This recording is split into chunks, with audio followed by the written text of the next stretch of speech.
se puede inyectar en ratones, meterle una señal electromagnética que excite el grafeno y se puede ver lo que ocurre dentro del ratón.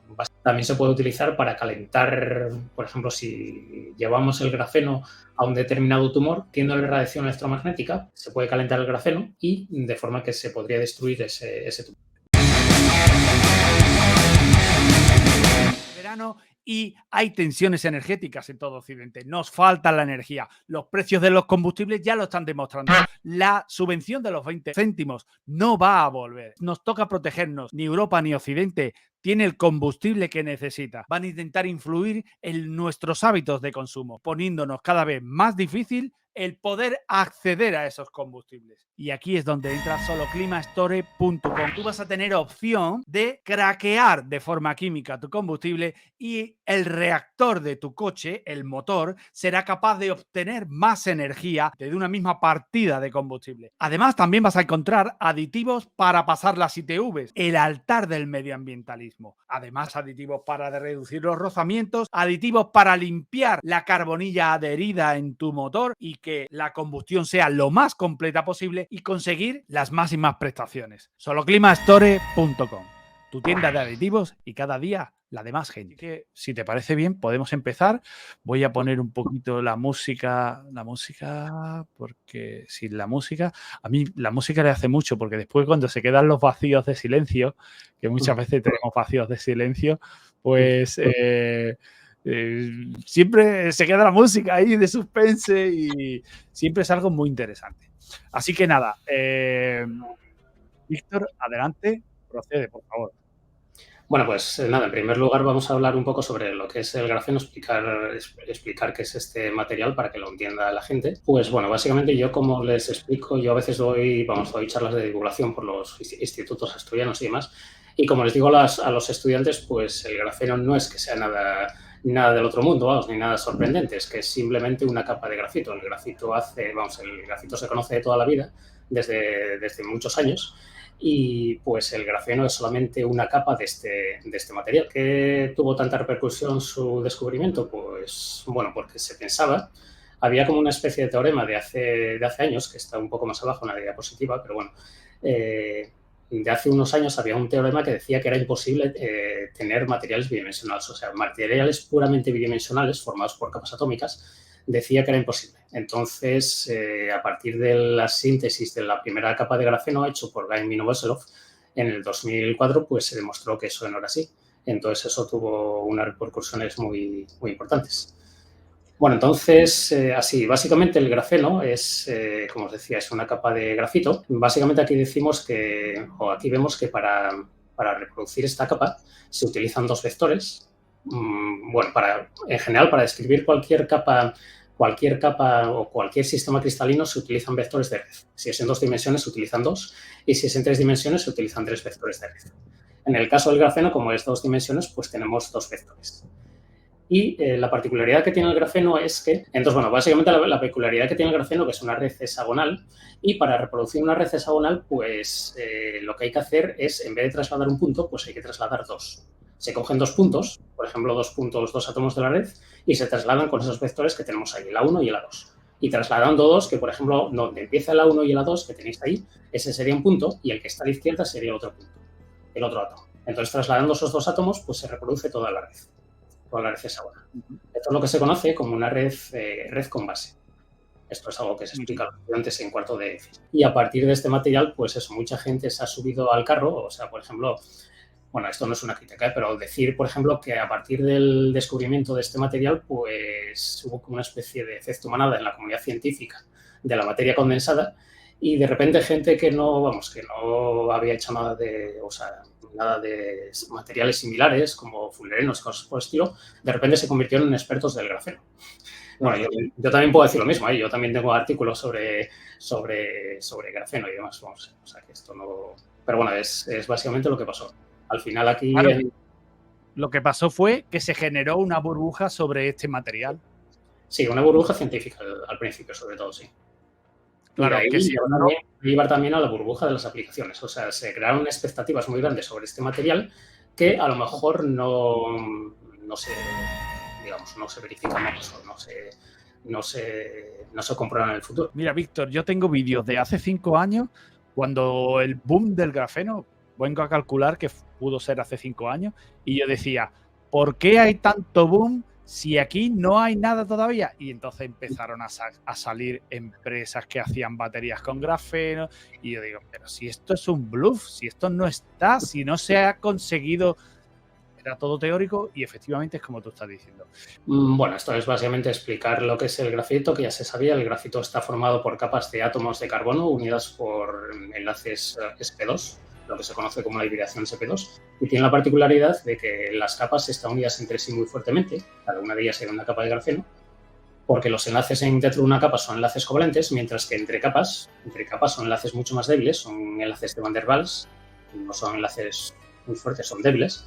Entonces, eso es lo que hace que el grafito, a diferencia de otro material como el diamante, que también está hecho de carbono, pues es lo que hace que el grafito tenga ciertas propiedades, por ejemplo, que sea oscuro, que se pueda esfoliar fácilmente, que permita que los lápices escriban y este tipo de cosas.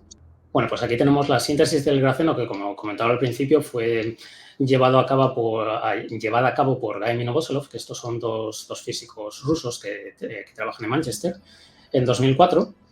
Y básicamente lo que hicieron fue aislar capas de grafeno de una forma más o menos sencilla, que en principio, como les digo también a los estudiantes, eso lo puede hacer cualquiera en su casa.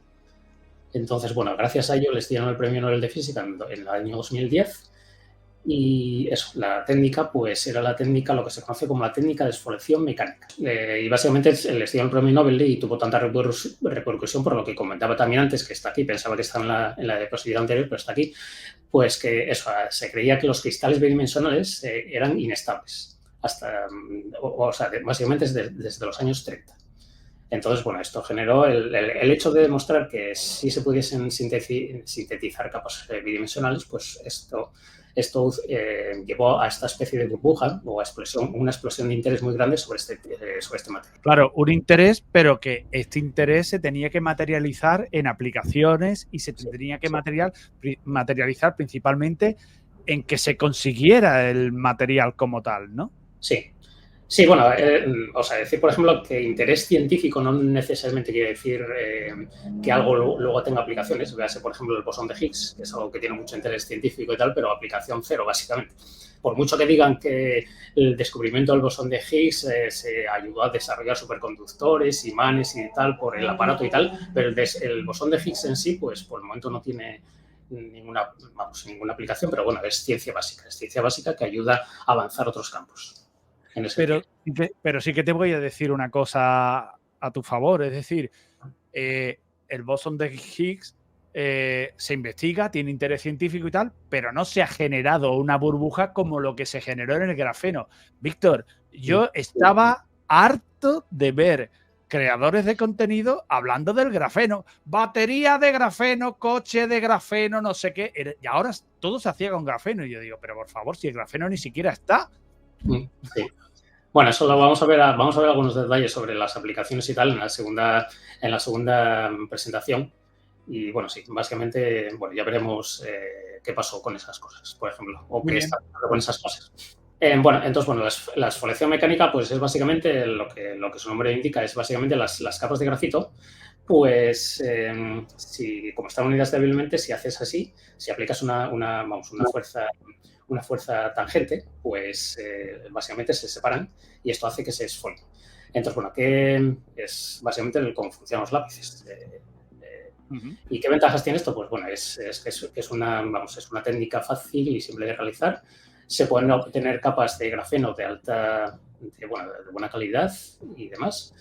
Y las desventajas que tiene, pues esta técnica, que fue la original que llevaron a cabo estos dos físicos, pues es que es poco eficiente y es bastante laboriosa. Estas son algunas cosas para decir, sobre todo, que el grafeno,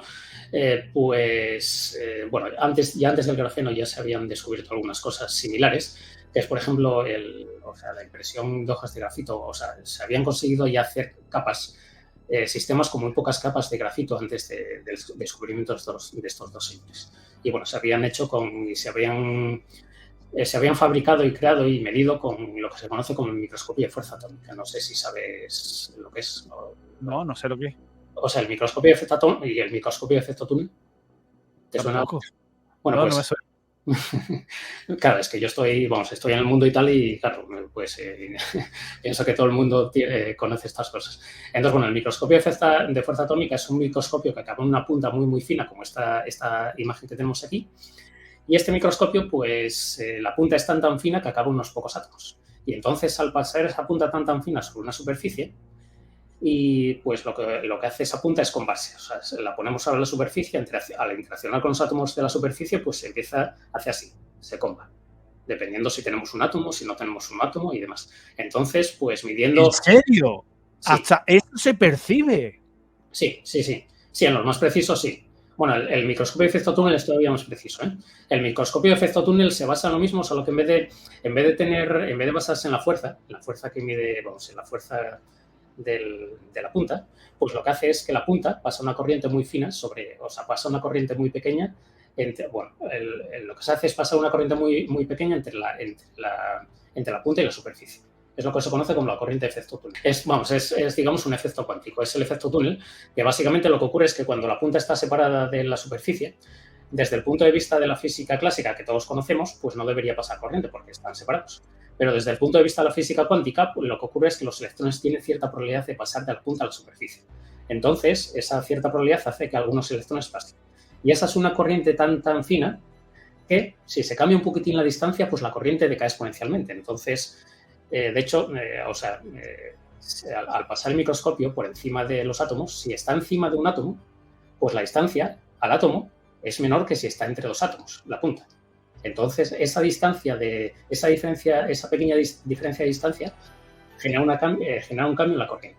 Y entonces, con ese cambio en la corriente, midiendo, pasando la punta sobre la superficie, se puede hacer un scan de todo lo que tenemos en la superficie. De esa forma. Qué interesante, Víctor. Es súper interesante, me parece cojonudo. Sí. Está súper guapo. Estoy escuchando y al momento se me están ocurriendo cosas ahí. Estoy viendo aplicaciones y digo, hostia, esto se puede utilizar para esto, para lo otro. Claro, yo siempre pienso en máquinas e historias, pero no sabía que eso existía. ¡Qué bueno! Sí, de hecho, el microscopio de efecto túnel se inventó en IBM en Zúrich por Wien y Rohrer, dos físicos suizos, creo que son los dos físicos suizos, y les dieron también el premio Nobel por ese descubrimiento. Fue un descubrimiento muy, muy importante. De hecho, fue un descubrimiento que permitió avanzar mucho en el campo de la nanotecnología, la electrónica molecular, etcétera, ese tipo de cosas. Entonces, esto es también un resumen de cosas que se habían hecho, el resultado que se habían obtenido ya antes del síntesis del grafeno, que básicamente el resultado es que se habían obtenido ya capas de varias, sistemas o digamos capas con varias hojas de grafeno, pero no era solamente una hoja. Entonces, esto es básicamente la explicación, el artículo de Guy Novoselov que obtuvieron básicamente cómo consiguieron obtener el grafeno.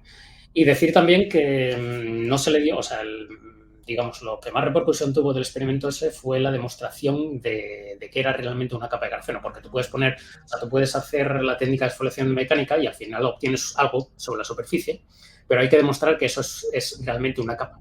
Entonces, la forma de demostrar que eso era realmente una capa de grafeno pues fue con lo que se conoce como el efecto Hall, que es básicamente aplicar un campo magnético al grafeno y medir lo que se llaman los niveles de Landau. O sea, al aplicar un campo magnético, imagínate que tienes un metal, aplicas un campo magnético perpendicular, entonces, al aplicar un campo magnético, los electrones que están en el metal, que se mueven por el metal, pues empiezan a girar así.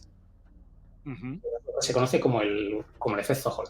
Entonces, si tienes una capa atómica, pues resulta que los electrones no pueden girar como les dé la gana al aplicar un campo magnético, sino que tienen que girar en determinadas órbitas.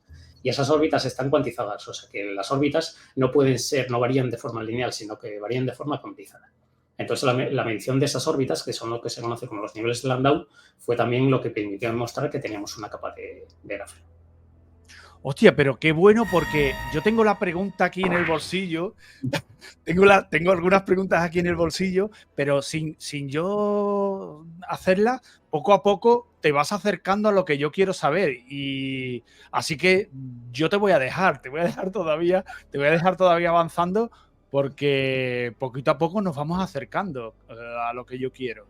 Entonces, yo no te voy a interrumpir y continuamos con la presentación.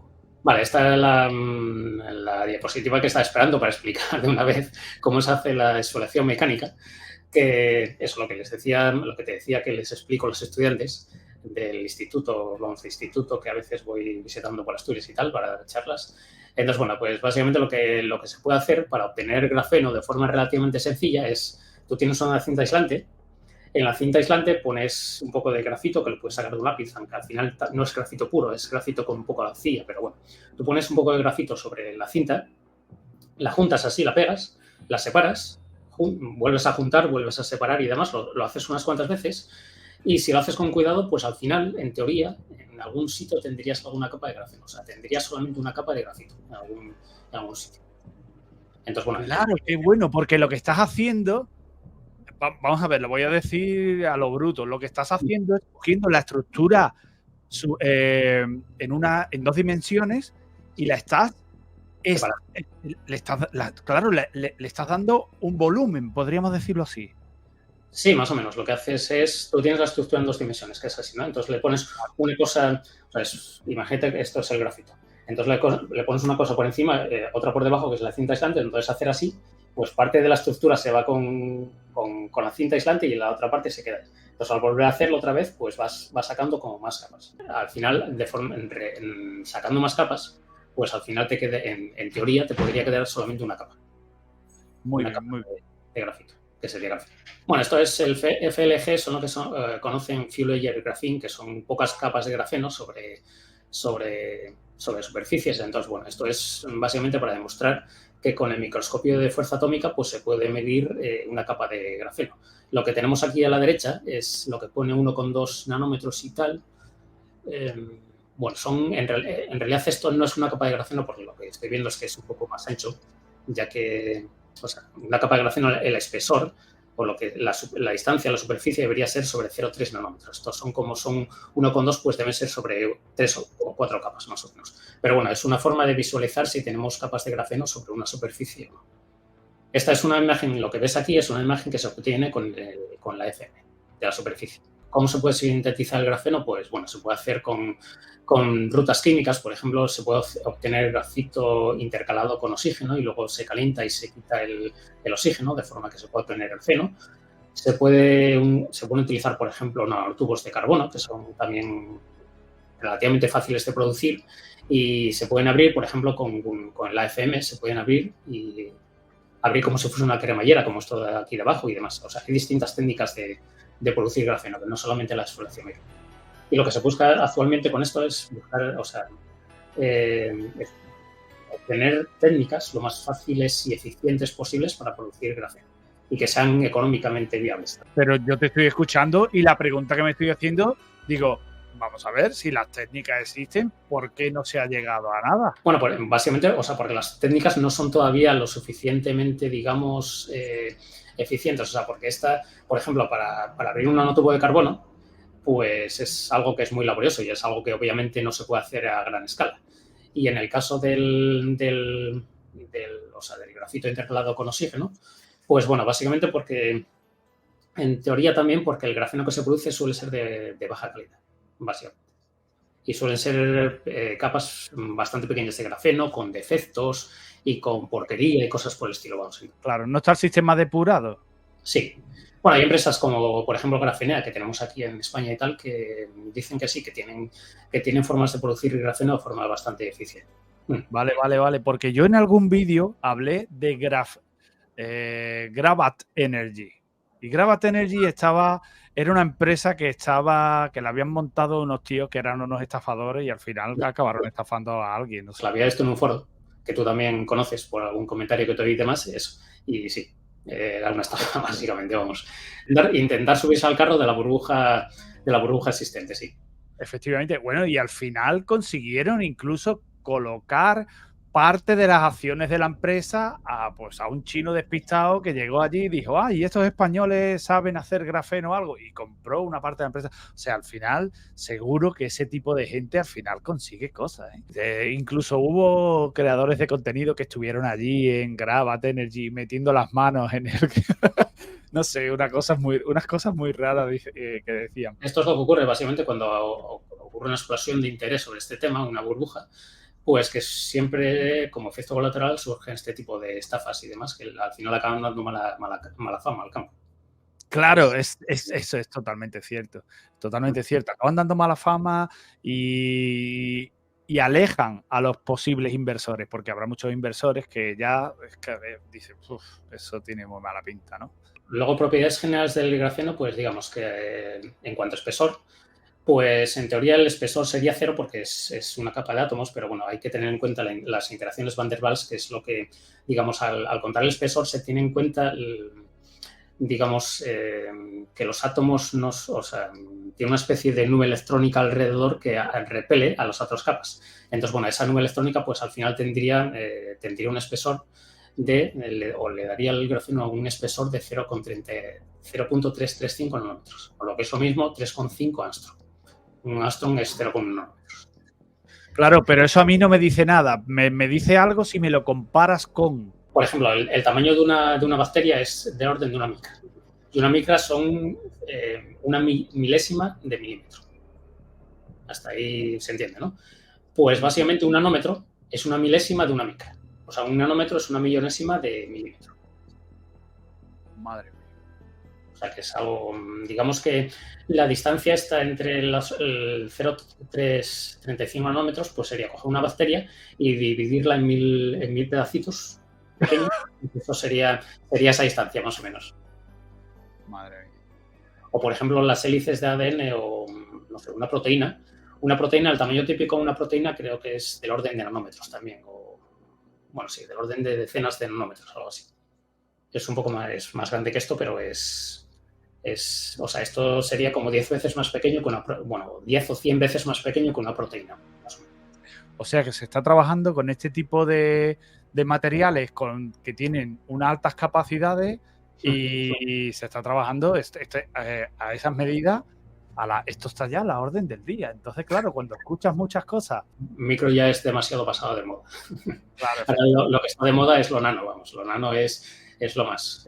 La ley de Moore es una ley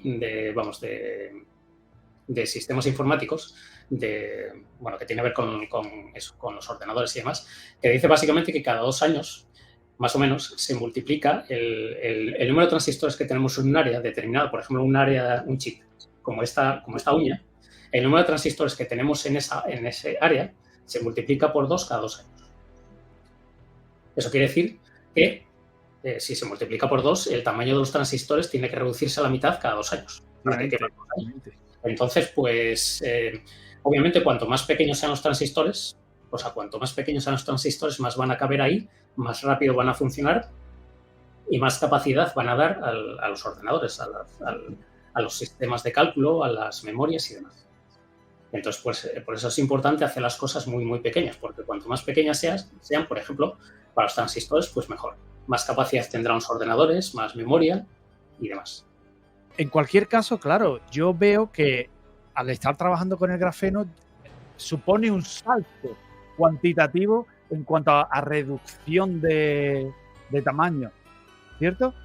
Bueno, no necesariamente. Ya hay cosas también de tamaño más pequeño que podemos ver más tarde, que son, por ejemplo, las moléculas.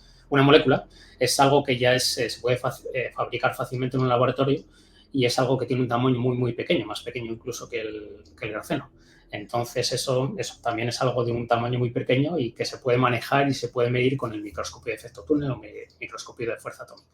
Claro, pero en este caso estamos hablando del grafeno que lo podemos utilizar en aplicaciones, no sé, en un principio electrónicas de alta tecnología, por ejemplo.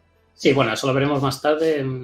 Sí, en algunas cosas, sí. Entonces, bueno, ahora para comentar algunas propiedades del grafeno, así propiedades generales, pues bueno, como es una sola capa de átomos, pues decir, por ejemplo, que es una capa que es transparente, que aquí lo que mostramos aquí es la cantidad de luz que deja pasar una capa de grafeno. Entonces, bueno, lo que se ve es que si veis la escala de la izquierda, donde dice Light Transmission, pues básicamente lo que se ve es que una sola capa pues deja pasar el 98%, porque baja solamente un 2,3% la cantidad de luz que pasa a través de ella. Entonces, bueno, obviamente como es una capa atómica, pues es normal que deje pasar mucha luz. Entonces, bueno, esto es lo que se suele utilizar, por ejemplo, para decir que el grafeno permitiría fabricar ordenadores y sistemas electrónicos que fuesen transparentes y demás. Luego, en cuanto a propiedades mecánicas, que es algo también bastante, digamos, sorprendente del grafeno, es que, digamos, que es uno de los materiales más fuertes y resistentes. Por ejemplo, todo el mundo sabe que el diamante es uno de los materiales más fuertes que existen. No el más, pero casi. Pues el grafeno sería básicamente, es parecido a una capa de diamante. Es como si tuviésemos una capa de diamante, básicamente. Entonces, por eso es un material que tiene o sea, es muy resistente y a la vez de ser resistente también es flexible. O sea, lo puedes en principio doblar y hacer alguna cosa doblar más o menos, sin que se rompa. Y por comparación, lo que ponemos aquí es el módulo de Young, que básicamente el módulo de Young indica lo fácil que es expandir o comprimir un material, de forma que cuanto más duro es y más resistente, pues más el módulo de Young es cada vez más grande. Pues por comparar el módulo de Young del acero, que sería 0,2 terapascales, de presión, pues el módulo de Young del grafeno sería como 10 veces más o menos, o 5 veces más. O sea que tenemos unas capacidades elásticas y plásticas que lo podemos deformar y nunca se rompe. Bueno, no exactamente. O sea, se puede deformar hasta un cierto punto. Y pasada cierta tensión, pues ya se rompe. Claro, pero tiene una resistencia. Yo estoy entendiendo que tiene una gran resistencia, tiene un bajo peso, o sea, sí, tiene unas capacidades. Madre mía. Bueno, pues esto también es, como es el típico ejemplo así que se suele poner, que, bueno, es que se suele decir que sería si tuviésemos una capa de grafeno lo suficientemente grande, pues a pesar de ser una capa atómica, pues sería capaz de resistir el peso de un gato, que son aproximadamente 4 kilos. Entonces, es por poner un ejemplo así que se pueda ver. Yo, Víctor, estoy alucinando porque, claro, la gran pregunta es ¿y por qué esto no ha llegado a nada? Claro, es que esto es... Claro. Bueno, eso lo veremos un poco más tarde. Vale. Luego, en cuanto a propiedades químicas, pues eso, lo que pone aquí es que es una membrana impermeable que no deja pasar ningún tipo de átomos y tal, o sea que es permite aislar de forma bastante sencilla las cosas y demás. Esto se puede hacer, por ejemplo, para poner, por ejemplo, sobre materiales y demás y aislarlos, evitar que se corroan y este tipo de cosas. Y bueno, luego en cuanto a propiedades electrónicas ya podemos parar aquí porque ya empezamos esto ya empieza con detalles más técnicos y tal, con fórmulas y demás, pero bueno, decir simplemente que en cuanto a propiedades electrónicas, el grafeno es lo que se conoce como un semimetal.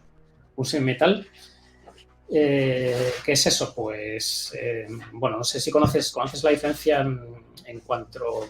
O sea, ¿sabes la diferencia entre aislantes y metales? Bueno, básicamente a un material, cuando le aplicamos un voltaje, pues los electrones empiezan a conducir determinados electrones, que es son los electrones que están en lo que se llama el nivel de Fermi.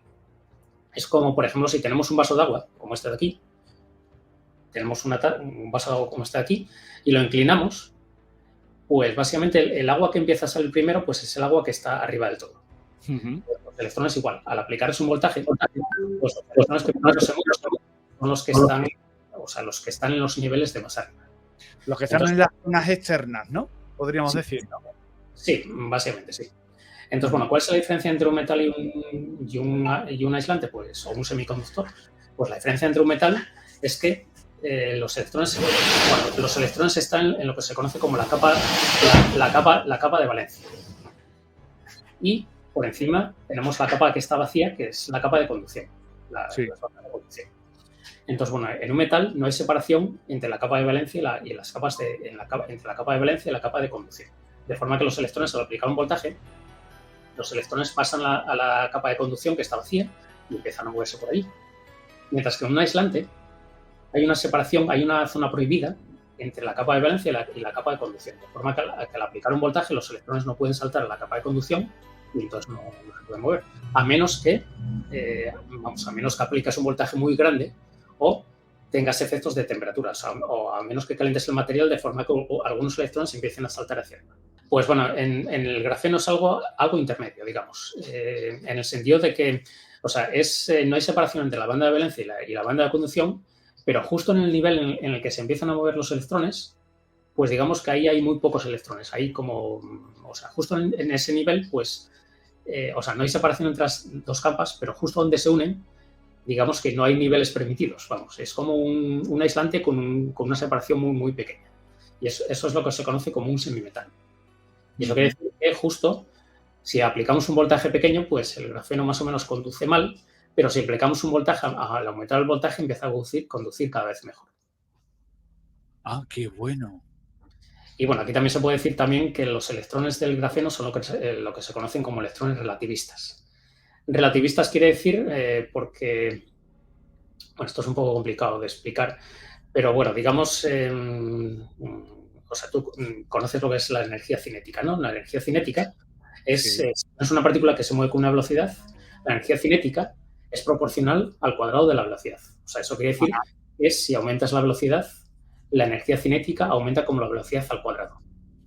Efectivamente, y la masa también, ¿no? Depende. Eso, bueno, sí. Sí, eso en partículas que se mueven muy, muy cerca de la velocidad de la luz. Pero bueno, no os adelantemos todavía. Vale. En el caso de, bueno, eso también lo puedes, la energía cinética también, en vez de como un medio de la masa por la velocidad al cuadrado, también la puedes expresar en función del momento. El momento o la cantidad de movimiento es la masa por la velocidad. Entonces eso también se puede ver que la energía cinética es p cuadrado partido por 2m, donde p es la cantidad de movimiento. O sea que para una partícula libre, una partícula normal y corriente, como un electrón que esté por ahí viajando o una pelota, cualquier cosa, que se mueva con una velocidad por el espacio, pongamos, sin ninguna influencia, pues la energía cinética es proporcional al momento al cuadrado. Hasta se entiende, ¿no? Sí. Pues resulta que las partículas que no tienen masa, como los fotones, que son las partículas que llevan la velocidad, vamos, que las partículas que transmiten la luz, pues en esas partículas no pasa lo mismo. En esas partículas la energía es proporcional al momento. O sea, digamos que en los fotones la energía, la relación entre la energía y el momento es lineal, no es cuadrática. Pues en los electrones que se mueven, los electrones que están en el grafeno, pues también les ocurre algo parecido, solo que en vez de moverse a velocidades de la luz, se mueven a velocidades más pequeñas. En los electrones, debido a la influencia del potencial que tienen alrededor de los átomos y demás, pues lo que ocurre es que la relación lo que se conoce como la relación de dispersión, que es la relación entre la energía y el momento, en vez de ser cuadrática, como si estuviesen, como sería para electrones libres, pues es una relación lineal. Y es lo que se dice, por ejemplo, y eso es lo que hace que se llame a estos electrones relativistas, porque es la misma relación que verifica la luz. Es la misma relación que verifican las partículas de la luz.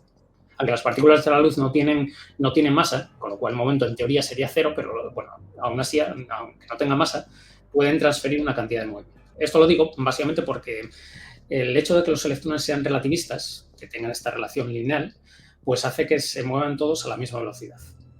A voltajes no muy grandes se mueven todos a la misma velocidad, que es aproximadamente 0,3 veces la velocidad de la luz. Es más pequeña que la velocidad de la luz, bastante más pequeña, pero bueno, se mueven todos con la misma velocidad y eso hace que el grafeno, que los que se mueven, al aplicar un voltaje, pues se muevan muy fácilmente. Con lo cual, lo que se dice es que la movilidad de los electrones del grafeno es muy alta. ¿Y ofrece poca resistencia al movimiento? Eso, sí. Claro. Sí. Pues bueno, ¿qué es esto de la nanociencia y nanotecnología? Pues básicamente esto es la ciencia o la parte de la... es una disciplina científica que sería la nanociencia y sus aplicaciones, que serían la nanotecnología, que tiene que ver con el estudio y manipulación de materia a escalas de nanómetros. Esto, digamos, que es una disciplina, vamos, que es un campo multidisciplinar, porque involucra tanto a físicos o a la disciplina de la física. Claro. Aquí, más que nada, por el microscopio de efecto túnel y cosas por el estilo. La disciplina de la química, por básicamente los fullerenos, las moléculas y cosas por el estilo. Biología y medicina, ya que también, por ejemplo, las hélices de ADN, las proteínas son cosas de tamaño nanométrico. Y o la ingeniería, básicamente porque al final lo que se busca es diseñar cosas de tamaño muy pequeño. Entonces, bueno, ¿por qué esto supone una revolución? Pues, bueno, pues en principio porque con esta disciplina, pues lo que comentaba anteriormente, pues al hacer las cosas más pequeñas, pues se conseguiría hacer cosas cada vez más, digamos, más con más capacidad de cálculo, más memoria y demás.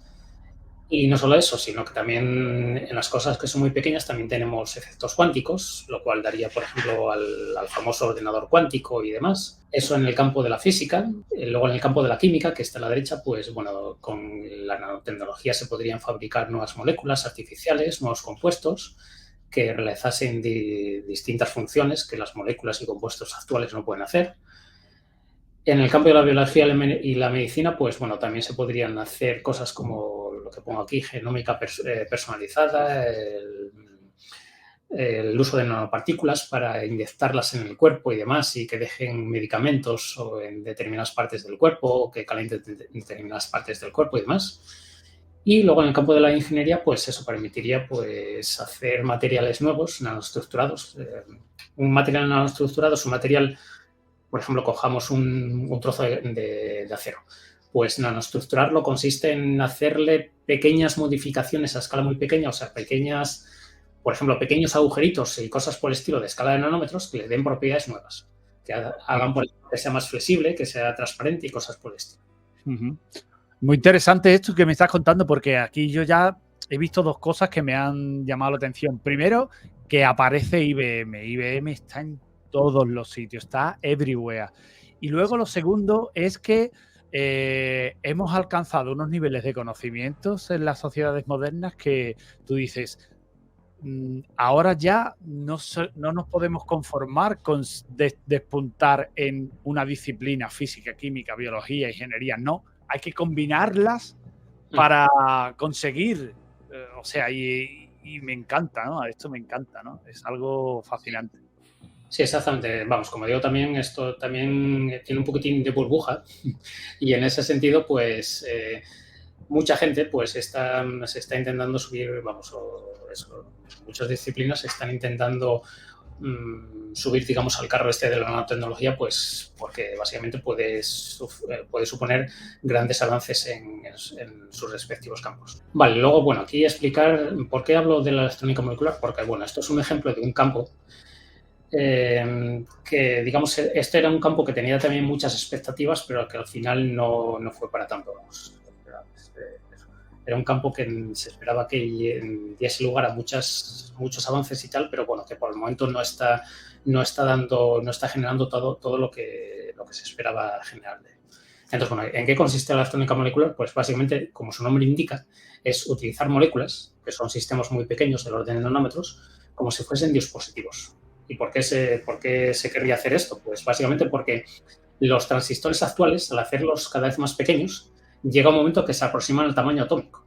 Entonces, al aproximarse al tamaño atómico, pues empiezan a aparecer problemas, sobre todo con los transistores de silicio, ya que al hacerlos muy, muy pequeños, de forma que están formados por unos pocos átomos de silicio, pues el silicio pues empieza a deshacer, empieza a pasar corriente por donde no debería pasar y demás.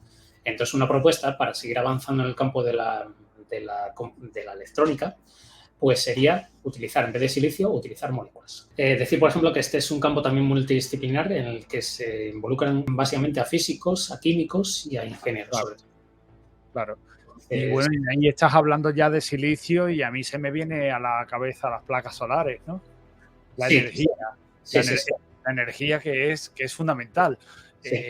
Vamos, a medida que tú me estás, que vamos avanzando en la presentación, yo, claro, cada vez voy más entusiasmado y cada vez más me pregunto, ¿y esto cómo es posible que no ha llegado a nada? Pero bueno, no me quiero anticipar, ya me lo vas a contar. Pasamos a la siguiente, ¿de acuerdo? Sí. Bueno, aquí lo que decía es por qué la electrónica molecular. Pues bueno, esto ya lo había contado por la ley de Moore, la lenta muerte de la ley de Moore, porque la ley de Moore no puede seguir por siempre. O sea, no puedes reducir, como decía, el tamaño de un transistor por siempre, porque llega un momento que hay un límite. Vamos, en el silicio hay un límite y eso, cuando el silicio cuando los transistores son muy, muy pequeños, pues el silicio, como digo, se empieza a descomponer, empieza a haber fugas de corriente y este tipo de cosas. Y digamos que ¿por qué se pensó en las moléculas para sustituir a los dispositivos de silicio? Pues básicamente por varias razones. Porque las moléculas son conocidas, son de tamaño muy pequeño, son fáciles de producir, o sea, económicamente se pueden producir moléculas de forma muy sencilla en un laboratorio de química, etc. Son fáciles de producir y demás. Entonces, bueno, todo esto está muy bien, pero claro, al final, al final los científicos nos encontramos con ciertos problemas que son bastante complicados de resolver y que son básicamente dos problemas. O sea, tú si quieres que las moléculas funcionen como dispositivos electrónicos, lo primero es que tienen que ser estables. O sea, aquí en la imagen esta que se ve, en la imagen esta de abajo, lo que se ven son dos superficies de oro, o dos, digamos, dos hilos de oro, que se ven muy grandes porque esto es a tamaño atómico, y se ve una molécula contactada entre ellas. Entonces, bueno, lo que ocurre es que esta molécula tiene la mala costumbre de no quedarse quieta a temperatura ambiente, de forma que a temperatura ambiente, pues a veces los átomos de la molécula, que son los que están en los extremos, a veces se contactan encima de un átomo de oro, otras veces se contactan entre dos átomos de oro y demás. Y dependiendo de ese cambio, de si está encima de un átomo de oro, está entre dos átomos de oro o tres átomos de oro y demás, pues la corriente cambia. Con lo cual, eso genera muchísimo ruido. Y obviamente para que un ordenador funcione, un dispositivo funcione, un chip funcione, pues tienes que tener corriente que sea estable, que no genere ruido. Y estás hablando de oro, que oro es uno de los mejores conductores que hay. Sí. Pues eso, básicamente con esto es el primer problema, pues que se genera muchísimo ruido en este tipo de sistemas. Con lo cual, eso es algo que hay que resolver si se quiere avanzar en este campo. Y por el momento es bastante complicado de evitar esto. Bueno, ¿cómo se puede resolver? Algunas soluciones, pues bueno, pues obviamente, si una molécula entre oro se mueve y tal, pues lo que puedes hacer es cambiar la molécula o cambiar el oro. Pues eso, lo que se pueden utilizar es moléculas con distintos grupos de contacto, o sea, que en vez de acabar en un solo átomo, acaben en varios átomos y demás. Pero bueno, eso al final también se ve que tampoco por el momento no da no funciona todo lo bien que se esperaba. Y lo que puedes hacer también es cambiar, en vez de cambiar la molécula, puedes cambiar los electrodos. O sea, puedes cambiar, en vez de utilizar oro, pues puedes utilizar otros materiales, como el grafeno que tenemos aquí. Eso, aquí también entra el grafeno y tal. O, bueno... grafito, yo he visto... Pues el grafito se puede utilizar como contactos, ¿no? El grafito. Y en principio el grafito no conduce muy bien porque, vamos, entre las capas no se conduce muy bien la corriente, pero sí también se puede utilizar. Es que yo he visto motores que tienen, no sé si será grafito, entonces será otro material, que lleva como unas pastillas negras, son negras para hacer los contactos. Eso es posiblemente porque el grafito resiste muy altas temperaturas. Claro, efectivamente. Entonces se utiliza ahí, pero vamos, que se gasta y hay que sustituirlo. Sí. Pasamos a la siguiente. Bueno, aquí como curiosidad decir que yo precisamente propuse para resolver esto, en vez de utilizar las moléculas típicas que se utilizan y en vez de utilizar oro o otros metales, pues propuse en un artículo utilizar moléculas que se llaman, se llaman polinas en español, entre electrodos de metales alcalinos. Y bueno, yo eso se lo propuse a los químicos y se echaron las manos a la cabeza porque decían que esas moléculas eran explosivas y los metales alcalinos eran tóxicos. Entonces, claro, ellos querían hacer los experimentos sin poner en riesgo su vida. Pero entonces, ¿y no lo hicieron? ¿No lo hicieron al final? ¿No probaron? No. Lo de los metales alcalinos no lo hicieron y lo de las moléculas hicieron unas parecidas, pero que tampoco eran parecidas. Que tampoco eran las mismas. De forma que no se explotasen, por lo menos. Y bueno, otro problema de las moléculas otro problema que tienen las moléculas es que son aislantes. Ese es un problema muy grande también. O sea, porque tú si quieres que algo funcione como un dispositivo electrónico, pues, o por ejemplo, para conectar distintos sistemas y demás, si lo que te interesa es conducir la corriente, pues las moléculas no sirven para ello porque la corriente no fluye muy fácilmente a través de ellas. Entonces ese es otro problema que tiene la electrónica molecular y que hace que este campo no se pueda desarrollar. Es algo que hay que resolver si se quiere desarrollar más este campo. Bueno, entonces ahora eso lo ponía básicamente como un ejemplo de campo que generó grandes expectativas, pero que por el momento no está funcionando todo lo bien que debería funcionar. Entonces, bueno, ahora vamos a conectar esto con el caso del grafeno. Vamos a ver algunas aplicaciones del grafeno y luego ya cada cual que decida si esto del grafeno pues, podría dar lugar a algo importante o no. Entonces, bueno, en el grafeno, en cuanto al grafeno y sus aplicaciones, pues bueno, nos podemos ir, por ejemplo, para ver este tipo de las aplicaciones de este material, nos podemos ir, por ejemplo, a un artículo reciente donde se muestran este tipo de aplicaciones que puede tener. El artículo es un review, o sea, un artículo de revisión. Y aquí se ven distintas formas que puede tener o distintas cosas que se pueden hacer con el grafeno. Es una especie de resumen. Una de las cosas para las que se podría utilizar el grafeno es lo que se conocen como sistemas de almacenamiento de energía. O sea, con el grafeno se pueden diseñar supercondensadores y, en principio, también se podrían diseñar baterías que fuesen mucho más o sea, con mayor densidad energética que las baterías actuales y que se cargasen mucho más rápido. Esto es la teoría. Y en la práctica, pues, bueno, tú si vas a uno de los últimos artículos que habla sobre esto, pues, bueno, dice que hay distintas limitaciones que tiene utilizar el grafeno en estos sistemas. Por ejemplo, aquí lo que pongo abajo es que fallan, por ejemplo, o no hay muchas técnicas para producir en masa el grafeno. Tiene un alto coste. Luego, al meter el grafeno en estas baterías, pues tiene interacciones indeseadas con otro tipo de elementos o con otros átomos y demás. Falta de escalado. Escalado quiere decir que, bueno, tú puedes hacer un estudio, o sea, un experimento sobre este sistema creando un dispositivo muy pequeño que tenga grafeno. Pero eso no lo puedes repetir tantas veces como quieres para tener algo macroscópico. Entonces, es decir que no es escalable. Vamos, no puedes hacer muchos de estos sistemas para hacer algo que sea macroscópico y que tenga mucha capacidad. Lo que yo te estoy entendiendo de lo que estás explicando es que esta batería es teórica, pero nunca se ha hecho ni siquiera un modelo experimental. Bueno, experimental, sí, se han hecho modelos experimentales, pero son modelos muy, muy particulares. O sea, son modelos muy particulares que si los sacas del laboratorio o que son muy difíciles, son muy difíciles de sacar del laboratorio. En el sentido de que son costosos, no son escalables y tienen otros problemas, vamos. Por eso esto es en la teoría y en experimentos específicos. Pero en general, no es posible no es fácil sacarlo del laboratorio. Por eso cuando vas a estos artículos, pues te dicen que son sobre todo experimentos y que se espera que esto dé lugar a ciertas aplicaciones y tal, pero no hay aplicaciones por el momento. Otras cosas, lo que se puede hacer con el grafeno es, tienes una capa de grafeno, le haces unos agujeros del tamaño de una molécula de agua más o menos, y eso puede hacer que pasen moléculas de agua, pero no pasen otras moléculas que son más grandes, con lo cual tienes un filtrador de agua. Y bueno, estos son sobre todo... Pero sí, la molécula de agua es bastante grande, ¿eh? Sí, pero bueno, con hacer un agujero lo suficientemente grande, o sea, básicamente si quitas, digamos, como 8 átomos o más o menos 8 átomos de carbono del grafeno, pues por ahí ya pasaría una molécula de agua. Solo que, bueno, en este caso también lo que digo es, lo que hay por el momento son simulaciones teóricas. Y hay también algunos experimentos e incluso algunos dispositivos. De hecho, en la página web esta que hay aquí abajo, si vais, pues veis que en esta página web dicen que tienen dispositivos de filtrado de agua basados en el grafeno. Pero, sin embargo, dicen que los dispositivos tradicionales que tienen, que se basan en ósmosis inversa. Ósmosis inversa es básicamente es un método típico de filtración de agua que ya existía de hace tiempo.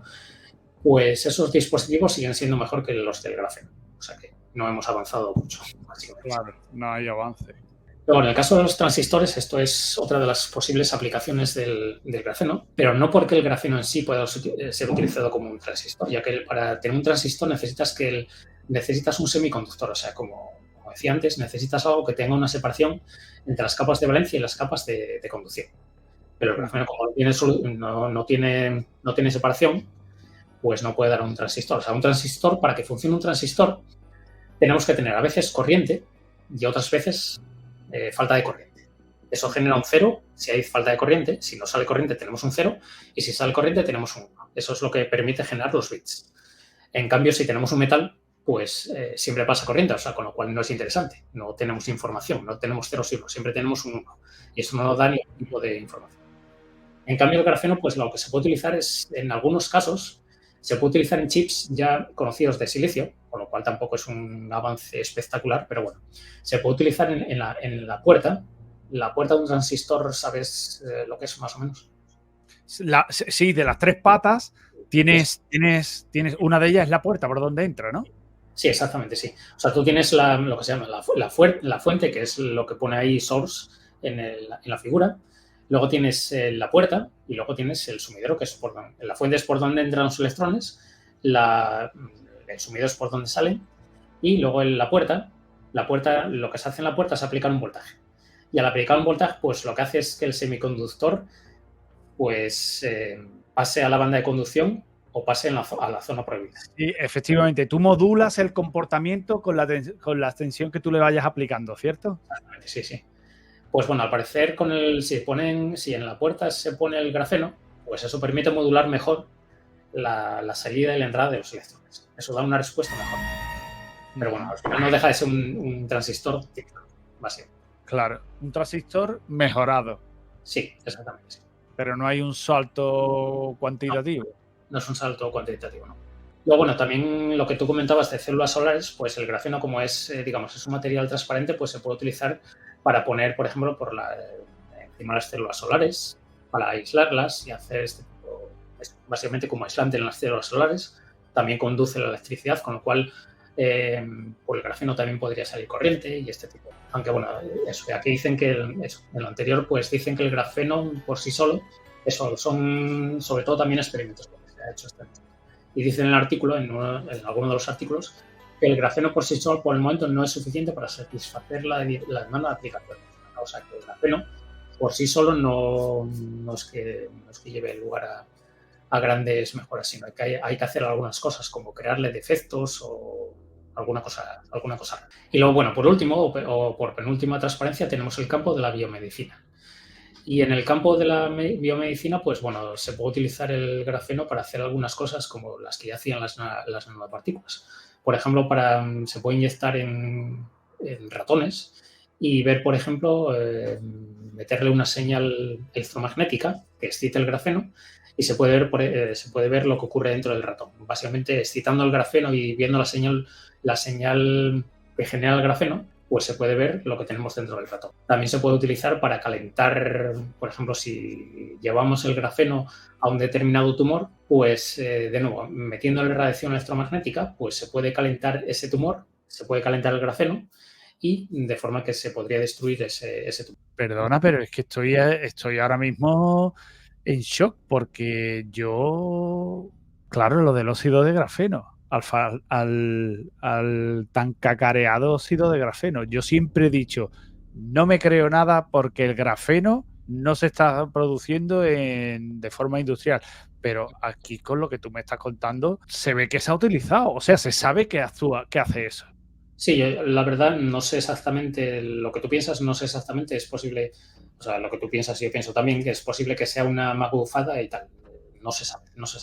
Pero sí, es posible que, o sea, tú metes el grafeno en el cuerpo y lo puedes llevar a un determinado sitio y con determinada radiación electromagnética el grafeno entra en resonancia y se puede calentar. Hostia, si es lo que yo... Hostia, Víctor, no te lo juro. Me decían que yo era un magufo. Yo decía exactamente eso. Yo decía... joder, con el tema de la resonancia. En fin. Madre mía, qué hallazgo. Qué hallazgo. Y estoy alucinando porque, o sea, que reacciona a la radiofrecuencia.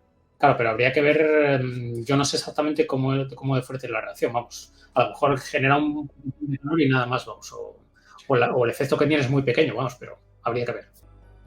Y bueno, esta es la última diapositiva, pues básicamente esto es en cuanto a biosensores. Aquí también es fácil de entender, lo que tienes en la figura esta, pues es, digamos, ahí tenemos 2 electrodos de oro, también creo que es, y entre ellos ponemos una capa de grafeno. Dependiendo del tipo de molécula que se pegue en esa capa de grafeno, pues la corriente entre los 2 electrodos a través del grafeno cambia. O sea, si se pega una molécula de agua, la corriente cambia de forma distinta, por ejemplo, disminuye, que si se pega una molécula de benceno, por ejemplo, o algo por el estilo. Pues esa es la idea la idea detrás de los biosensores basados en grafeno. Yo por lo que veo, Víctor, es que al grafeno se le ha dado mucho bombo, se han hecho un montón de pruebas y al final ha terminado por no cuajar. Eso es lo que ha pasado, ¿no?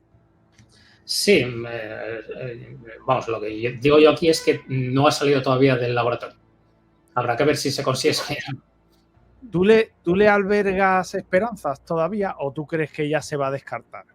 Bueno, es que el grafeno, por las propiedades que tiene, o sea, tiene muchas propiedades físicas interesantes desde el punto de vista de la física, digamos, de la ciencia básica, pero hay materiales parecidos al grafeno, que son también bidimensionales, que tienen otras propiedades electrónicas, por ejemplo, algunos son semiconductores y tal. Entonces yo creo que las aplicaciones vendrían por el lado de esos materiales, antes que por el grafeno. Al final ha resultado que el grafeno ha servido para que la gente lo tenga todo el día en la boca. Hombre, hemos investigado, ¿no? Se han hecho esfuerzos sobre el grafeno, pero al final, pues lamentablemente no ha cuajado. Sí, bueno, no digamos que las expectativas al principio eran muy grandes y tal, pero bueno, todavía está por ver. Habrá que ver. O sea, desde luego eso de que iba a haber ordenadores flexibles, transparentes y demás, eso por el momento nada de nada.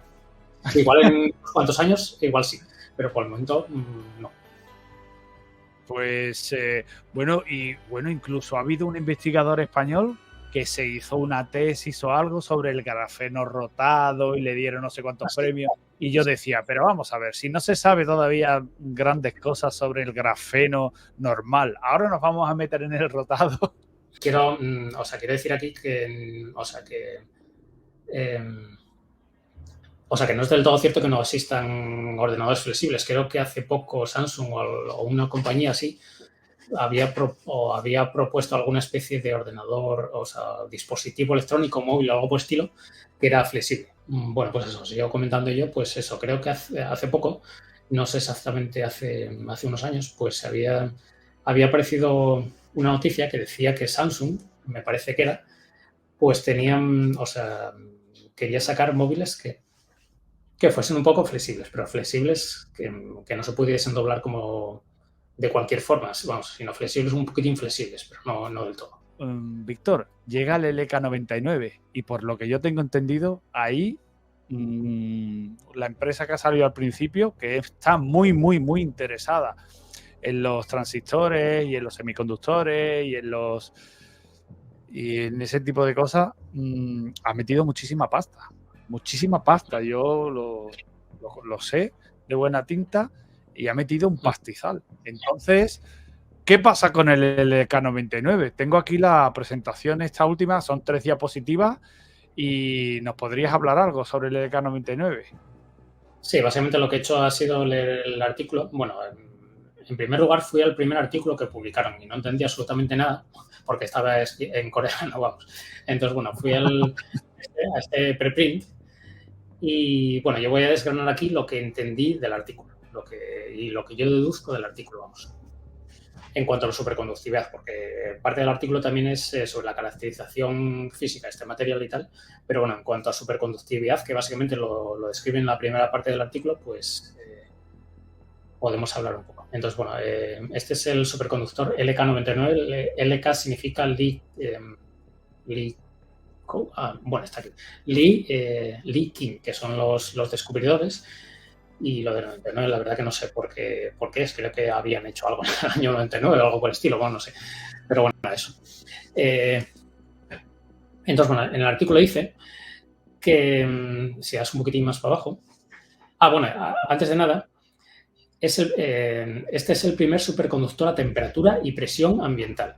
¿Por qué presión? Porque básicamente se sabe, o sea, eso no es verdad que sea el primer, digamos que no es cierto del todo que sea el primer superconductor que pueda funcionar de verdad, bueno, descubierto sí, pero hay propuestas teóricas, no sé si hay algún experimento, pero desde luego propuestas teóricas sobre sistemas basados sobre todo en el hidrógeno, que a presiones muy altas, materiales que a presiones muy altas, por ejemplo, hielo, con determinadas estructuras a presiones muy altas, pues se vuelve superconductor. Presiones muy altas estamos hablando de millones de pascales, vamos, millones de atmósferas. Bueno, terapascales, que son millones de atmósferas, o más incluso. A temperatura ambiente. O sea que algunos materiales basados en el hidrógeno, si les aplicamos presiones muy altas, pues a temperatura ambiente se pueden volver superconductores. Pero bueno, este en teoría es el primero que sin aplicarle ninguna cosa rara, o sea, sin bajar la temperatura ni aplicarle presiones altísimas, pues es superconductor la temperatura. Entonces, bueno, según los autores, pues lo que hicieron aquí fue medir la temperatura crítica. La temperatura crítica es la temperatura a partir de la cual el material deja de ser superconductor. La corriente crítica, que es la corriente a partir de la cual el material deja de ser también superconductor. O sea, a un superconductor, si le metes una corriente muy alta, pues deja de ser superconductor, ya no funciona. Un conductor perfecto no es lo mismo que un superconductor. Un superconductor es un conductor perfecto, pues conduce la corriente de forma perfecta, sin resistencia, pero además, los conductores perfectos son sistemas ideales, pero es que además, aparte de eso, pues tiene la propiedad de que los superconductores expulsan los campos magnéticos del interior, no les gustan, expulsan cualquier campo magnético que le apliques, el superconductor lo expulsa. Genera un campo magnético alrededor contrario que cancela el campo magnético que le aplicas, digamos. Y, tiene otra propiedad también, que es que en los superconductores, a diferencia de un conductor perfecto a secas, en los superconductores se abre una pequeña brecha también, se abre un pequeño gap entre la banda de conducción y la banda de valencia. De forma que en los superconductores tenemos lo que se llama el gap superconductor. O sea, los electrones que forman el estado superconductor, al formar el estado superconductor, bajan su energía, con lo cual pasa a un estado más estable, y al bajar su energía, pues dejan un gap, una brecha prohibida entre la banda de conducción y la banda de valencia. Entonces, bueno, por eso digamos que también los superconductores también tienen lo que se llama respecto al campo magnético que hablaba antes, pues los superconductores también tienen un campo magnético crítico, a partir del cual dejan de ser superconductores. Y aquí hay que hacer también una distinción entre superconductores tipo 1 y superconductores tipo 2. Los superconductores tipo 1, que son los primeros que se descubrieron, son aquellos que a partir de un campo magnético crítico ya dejan de ser superconductores. Mientras que los superconductores de tipo 2 tienen como dos campos magnéticos críticos. El campo magnético crítico 1, a partir del cual, o sea, tú vas aumentando el campo magnético en el superconductor y llega un campo magnético a partir del cual el campo magnético penetra en el superconductor, pero en determinadas regiones. O sea, penetra en forma de hilos. Esto es lo que se conoce como el efecto Meissner. Y luego ya, para campos magnéticos más altos, llegado al campo crítico 2, pues entonces ya se rompe la superconductividad y el material deja de ser superconductor. Esta es la diferencia entre los superconductores tipo 1 y tipo 2. Y en este caso, pues este supuesto superconductor, el K99, sería un superconductor de tipo 2. De hecho, los superconductores de alta temperatura son todos ellos superconductores de tipo 2. Superconductores de alta temperatura son todos aquellos que digamos que, o sea, cuya temperatura crítica es por encima de 77 Kelvin, que es más o menos menos 200 bajo cero, o menos 198 bajo cero, luego sí. Lo que yo estoy intentando encajarlo en mi cabeza dentro de las aplicaciones hacia el ordenador cuántico. Sí, esos serían los superconductores de alta temperatura. O sea, básicamente la diferencia es que para los superconductores típicos, que son los que primero se descubrieron, que son a muy bajas temperaturas, tienes que enfriarlos con helio líquido. Eso es aparte de que el helio es muy costoso, pues tienes que meter mucha energía para enfriarlos. Y en cambio los superconductores de alta temperatura los puedes enfriar con nitrógeno líquido, que ya no cuesta tanto, vamos.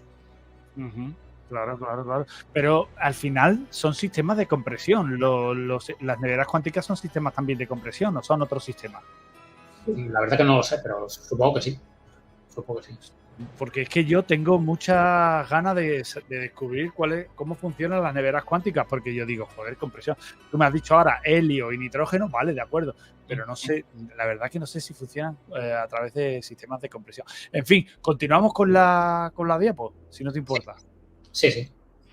Vale, entonces, bueno, aquí estas son dos de las gráficas que pone el artículo. Entonces, bueno, son, digamos, las más importantes las más importantes en cuanto al tema de la superconductividad. Entonces, bueno, aquí todo el mundo conoce la relación que el voltaje es igual a intensidad por la resistencia.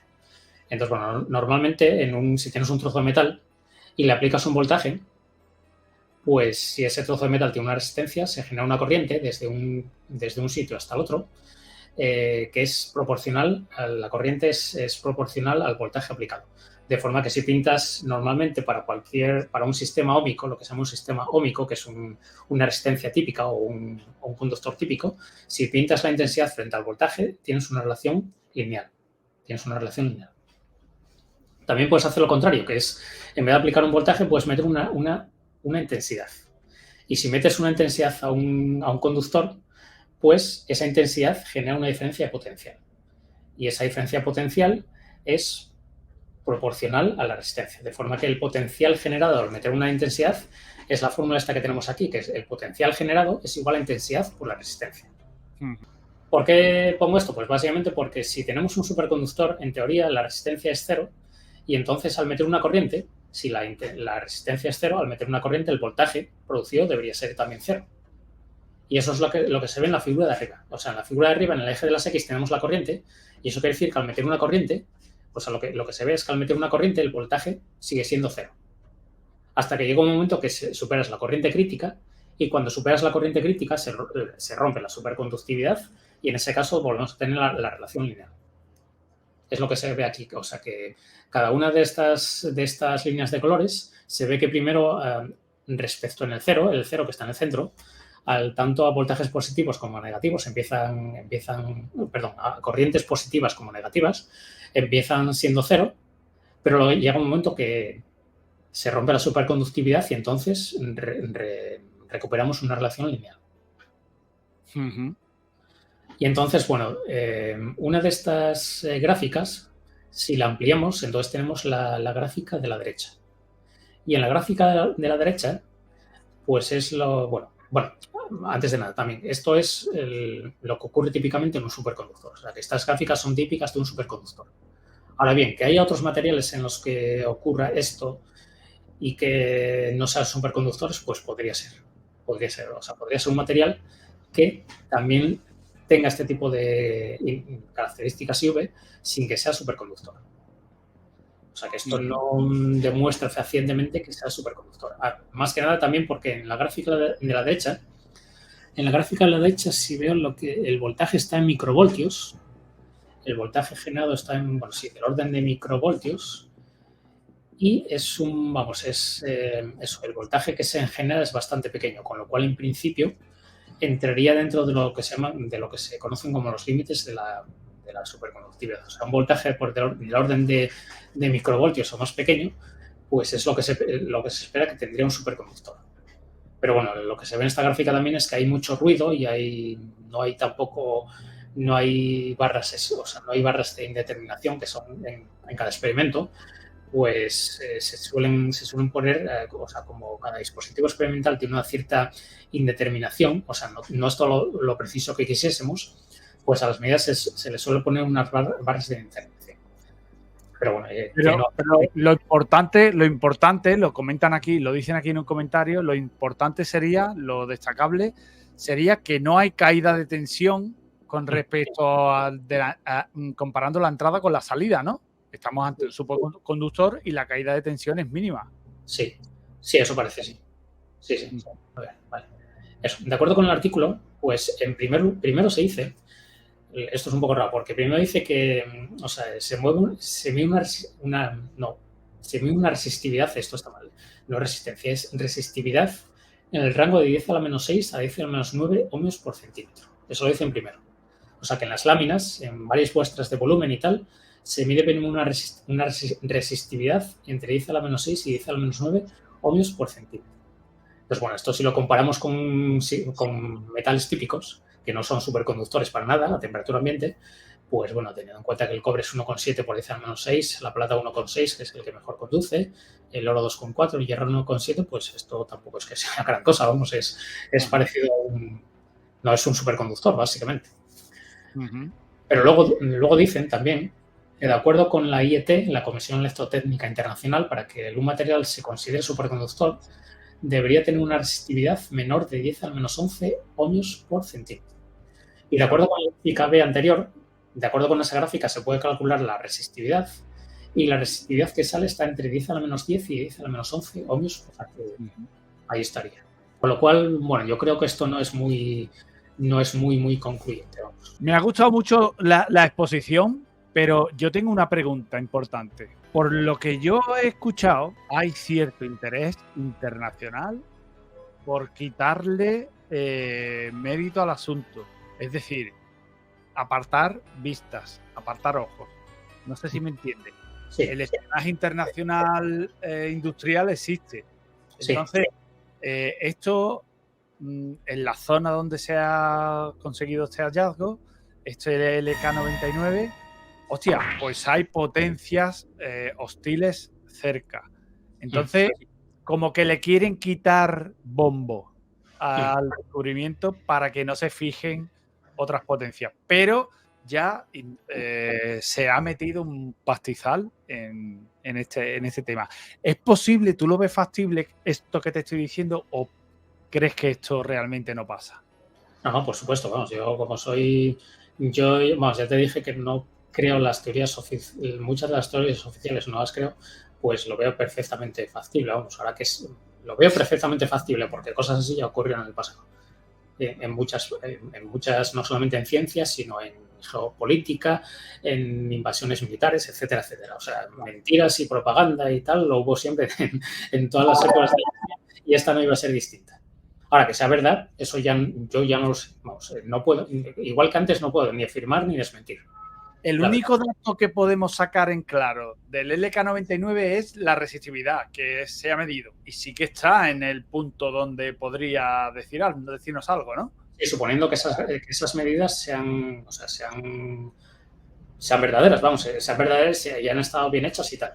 Porque yo, por lo que leí también, la mayoría, todos los experimentos que se han hecho no han conseguido reproducir esas medidas.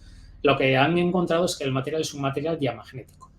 Diamagnético quiere decir que es un material también que repele los campos magnéticos, que genera campos magnéticos de sentido contrario a los que se le aplican, igual que un superconductor. Pero eso no quiere decir que sea un superconductor. Vamos, un diamagnético no es un diamagneto, no es un superconductor. Vamos, eso es lo que dicen el resto de experimentos, o sea que no se ha conseguido reproducir eso. Ahora, que sea verdad, eso ya no te sabría decir. Y una pregunta que te voy a hacer, que claro, a lo mejor te suena a ti absurda, pero yo cuando, por ejemplo, yo vi porque se hizo el hallazgo y se puso una superficie con un trocito de material y levitaba. Sí. Y todo el mundo, ¡oh! Y yo decía, es que no lo entiendo. ¿Qué está pasando ahí? Sí. La levitación, pues básicamente, o sea, tú tienes un superconductor así, y pones un imán. El imán genera un campo magnético. Entonces, el superconductor, para evitar que el campo magnético entre dentro del superconductor y destruya la superconductividad, lo que genera es un campo magnético en sentido opuesto. Sí. De forma que el campo magnético que genera el superconductor, vamos, los electrones al moverse por la superficie del superconductor genera un campo magnético y ese campo magnético lo que hace es repeler el imán. Es como si tienes dos imanes y los pones norte contra norte y sur contra sur, se repelen. Pues aquí pasa algo similar. Pues muy bien, pues me ha gustado mucho la exposición, Víctor, ha estado muy bien y de verdad que estoy asombradísimo y es un honor para mí que te gusten los vídeos que estamos haciendo aquí y que estés aquí en el canal conmigo. Pues nada, Elías, yo también te digo lo mismo, es un honor que me hayas invitado y te estoy muy agradecido. Y de hecho, a ver si después de este vídeo puedo desarrollar mi faceta de youtuber, vamos. Es algo que me gustaría, vamos, y tal. Pues yo te cualquier duda que tengas, cualquier pregunta, cualquier consejo que yo te pueda dar, a recomendarte por aquí, por allí, cómprate esto, cómprate lo otro, utilízalo así, la configuración y tal.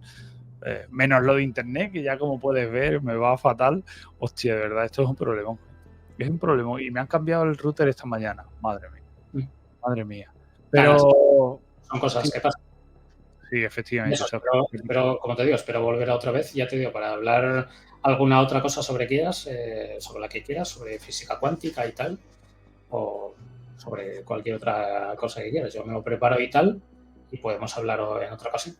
Por supuesto, ya tengo tu teléfono, tengo tu contacto y bueno, como tú has demostrado en las diapositivas, es necesario la combinación de diferentes disciplinas para poder llegar no solamente a desarrollar algo, sino también para entenderlo, ¿no? Porque hay cosas tan sencillas de un campo que domines tú que yo no las domino, pero si me la explica, a lo mejor yo soy capaz de ver una tercera cosa que no imaginamos ni tú ni yo, ¿no? O viceversa, ¿no? Claro. Por eso la combinación de disciplina está fantástica. Y lo importante es tener una mente abierta y eso, hacerse preguntas. Eso yo creo que es fundamental. Más que nada para llegar bien a dentro de unos años. En fin, pues nada más, Víctor. Vamos a dar punto y final aquí a la transmisión. Muchísimas gracias por haber estado con nosotros y en fin. Chicos, un saludo, gracias por estar ahí a todos y lo dicho, nos vemos en el próximo vídeo. Adiós. Hasta luego. Chao.